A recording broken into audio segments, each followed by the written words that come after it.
सह्याद्री 1,60,000 चौरस किमी क्षेत्रात पसरलेली पर्वतरांग। सह्याद्रीचा विस्तार गुजरात ते तामिळनाडू पर्यंत। सह्याद्रीच्या सानिध्यात निसर्गरम्य दृश्य, विविध औषधी वनस्पती, प्राणी आणि समृद्ध सांस्कृतिक वारसा पाहण्यास व अनुभवण्यास मिळतो। याच सह्याद्रीच्या सानिध्यात भटकंतीसाठी मी व माझा मित्र संतोष आणि त्याची फॅमिली आम्ही निघालो। आज पावसाने थोडीशी विश्रांती घेतली असल्याने वातावरण रमणीय झाले होते। आमच्या भटकंतीची सुरुवात नदीच्या प्रवाहाच्या सानिध्यापासून झाली। पांढरे शुभ्र वाहणारे थंडगार नदीतील पाणी आणि पाण्याचा खळखळाट यामुळे पुढे न जाता येथेच पाण्याच्या सानिध्यात थांबावे असे वाटले। परंतु आम्हाला जंगलातील निसर्गाचे पावसाळ्यातील तयार झालेले सुंदर रूप अनुभवायचे असल्याने आम्ही हळूहळू पुढे निघालो।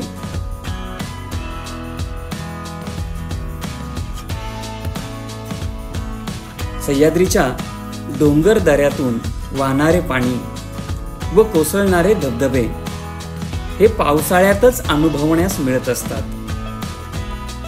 हिरवाईने नटलेला परिसर आणि जैवविविधतेने परिपूर्ण असलेला हा भाग पर्यटक, स्थानिक रहिवासी यांच्यासाठी दरवर्षी जगण्याची नवीन ऊर्जा देऊन जातो।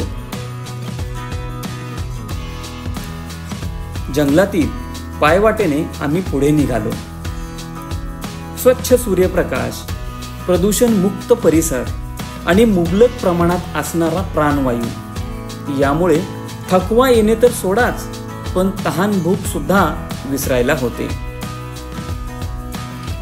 आम्ही जसजसे पुढे पुढे जात होतो तसतसे सह्याद्रीच्या पर्वत रांगेवरून कोसळणारे धबधबे आम्हाला साद मारून खुणावत होते।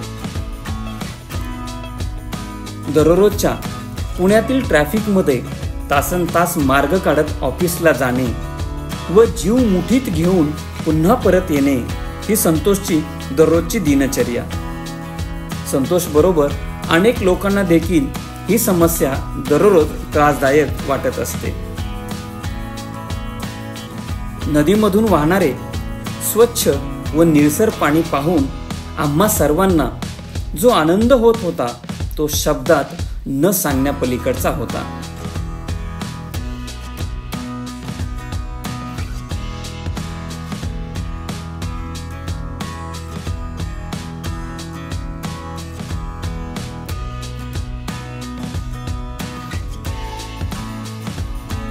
घनदाट जंगल, जंगलात आमच्याशिवाय फक्त पक्षी, प्राणी व निसर्गातील इतर घटक आणि अशा या शांत परिसरातून मार्ग काढत पुढे जात असताना निसर्ग किती व्यापक आहे याची प्रचिती आम्हाला येत होती।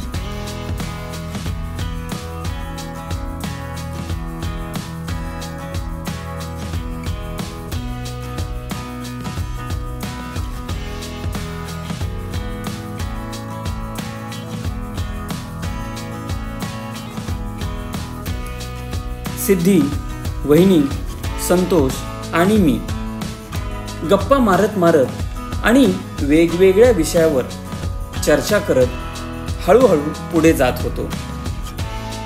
पुढे काही अंतर गेल्यावर आम्हाला जंगलातील पायवाटेच्या कडेला वाहणाऱ्या पाण्याचा एक ओहळ लागला। ओहळाच्या पाण्यातून आम्ही मार्ग काढत एका छोट्याशा धबधब्यापर्यंत पोहोचलो।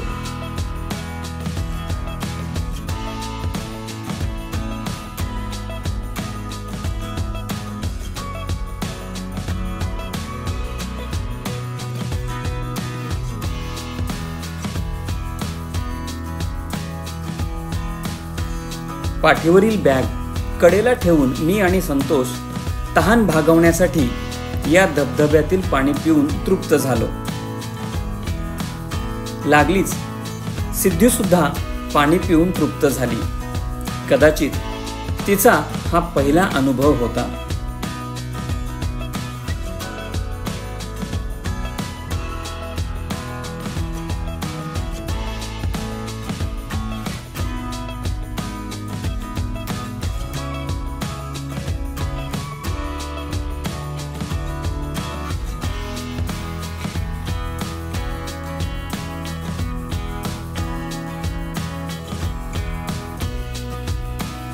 आम्ही एका शेताच्या कडेने पुढे निघालो. या शेताच्या एका बाजूला वाहणाऱ्या पाण्यामुळे माती वाहून गेल्याने खोल खड्डा पडला होता आणि त्या खड्ड्यात जमिनीतील झऱ्याचे पाणी वर आलेले दिसले. लागलीच ते पाणी पिण्यासाठी मी सरसावलो. पाण्याची चव ही अप्रतिम होती. शब्दामध्ये त्याचे काय वर्णन करता येईल.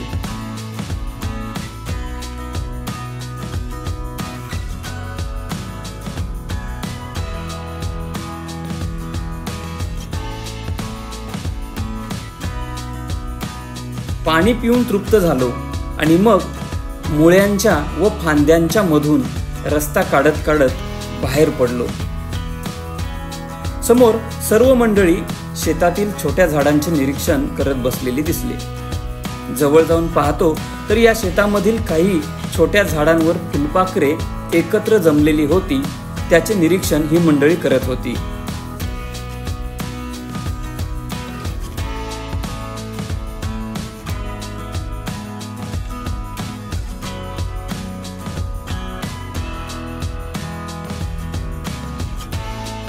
तेवढ्यात एक पावसाची सर आली. आम्ही छत्र्यांच्या साह्याने स्वतःचे संरक्षण करून घेतले व झाडांच्या मधून मार्ग काढत काढत पुढच्या दिशेने निघालो.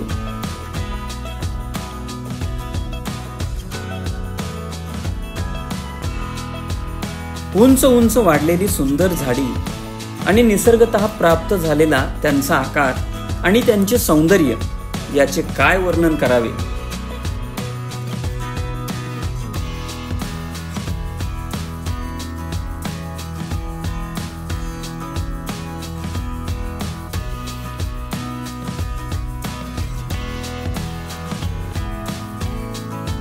हळूहळू आम्ही जंगलातील पायवाटेने पुढे निघालो. जंगलातील ही पायवाट एका घराच्या जवळ येऊन थांबते आणि हे घर म्हणजे कोकरे मावशींचं घर.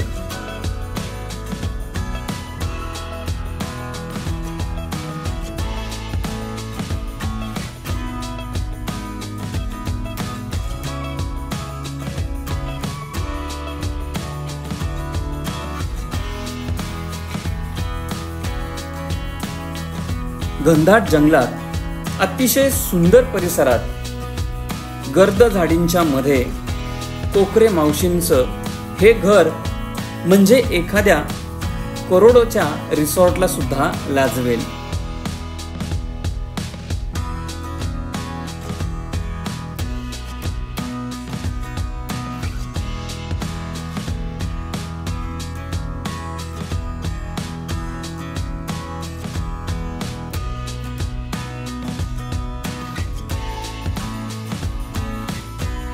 घराच्या जवळून वाहणारे पाणी आणि आसपास पसरलेली हिरवळ मन वेधून घेते. आम्ही घराच्या जवळ येऊन पोहोचलो आणि घराच्या अंगणात प्रवेश केला तेव्हा आम्हाला कोंबड्यांचा खुराडा दिसला जो युनिक होता. घराच्या पडवीमध्ये मावशी, त्यांची सून व नात आमची वाट पाहत बसलेले होते.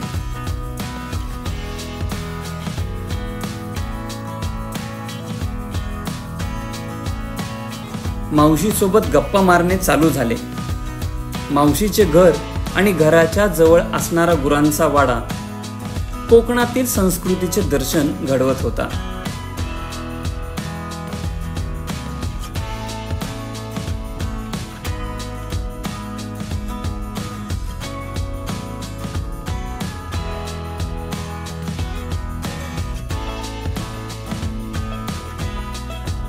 मी गुरांच्या वाड्यात शिरलो.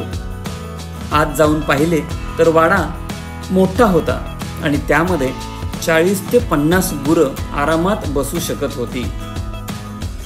माझ्या पाठोपाठ त्यांचा कुत्रा देखील माझ्यावर लक्ष ठेवण्यासाठी वाड्यामध्ये आला होता. वाड्याच्या बाहेर पडलो आणि मावशीकडे वापस आलो असता संतोष आणि सिद्धी मावशीच्या पाळीव कुत्र्यांसोबत मैत्रीचा हात पुढे करताना दिसले. अगोदर हेच कुत्रे आम्हाला मावशीच्या घराकडे येऊ देत नव्हते. आणि आता तेच आमचे मित्र झाले. कोकरे मावशींना जेवणाची ऑर्डर देऊन आम्ही घराच्या कडेने जंगलाच्या दिशेने पुढे निघालो.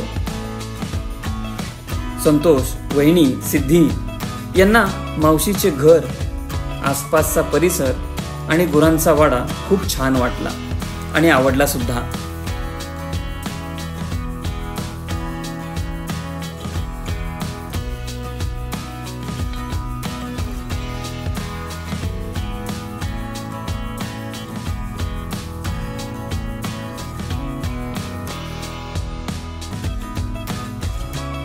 पुढे आम्ही धबधब्याच्या ठिकाणी आलो आणि फोटो सेशन केले.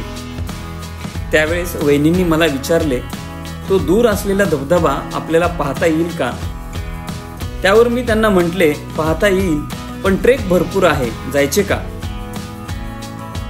त्यांनी लगेच होकार दिला आणि आम्ही त्या धबधब्याच्या दिशेने निघालो. तो धबधबा कसा आहे तो पुढील भागामध्ये अवश्य पहा. भेटूया पुढच्या भागामध्ये.